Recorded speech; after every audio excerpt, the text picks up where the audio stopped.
খামেনির দিকে আগ্রাসনের হাত বাড়ালে ভয়ঙ্কর পরিণতি, হুঁশিয়ারি তেহরানের। সর্বোচ্চ নেতার ওপর হামলা, ইসলামী বিশ্বের বিরুদ্ধে যুদ্ধ ঘোষণার শামিল ইরানের সতর্কবার্তা। ইরানকে কখনোই পারমাণবিকভাবে সমৃদ্ধ হতে দেয়া হবে না, হুঁশিয়ারি মার্কিন প্রেসিডেন্টের। তেহরানকে হালকাভাবে নেয়ার সুযোগ নেই, পাল্টা জবাব সেনাপ্রধানের।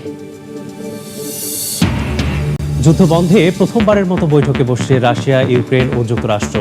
পাল্টাপাল্টি হামলা অব্যাহত, মস্কোতে আক্রমণের দায় স্বীকার কিয়েভের। সর্বোচ্চ নেতা আয়াতুল্লাহ আলী খামেনির দিকে আগ্রাসনের হাত বাড়ানো হলে সেই হাত কেটে ফেলার হুঁশিয়ারি দিয়েছেন ইরানের সেনাবাহিনীর মুখপাত্র। সর্বোচ্চ নেতার ওপর হামলা ইসলামী বিশ্বের বিরুদ্ধে যুদ্ধ ঘোষণার শামিল হবে এবং জিহাদের ফতোয়ার পথ খুলে দেবে বলেও সতর্ক করেছে ইরানের পার্লামেন্টের জাতীয় নিরাপত্তা কমিশন।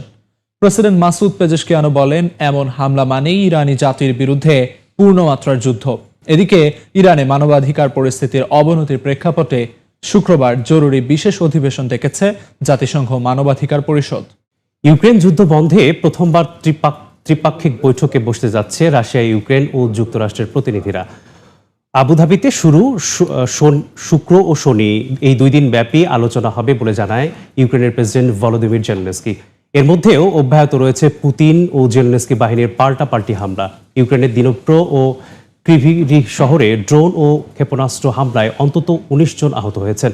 এদিকে গেল বৃহস্পতিবার মস্কোর তেল টার্মিনাল ও কয়েকটি রাডার স্টেশনে হামলার দায় স্বীকার করেছে কিয়েভ।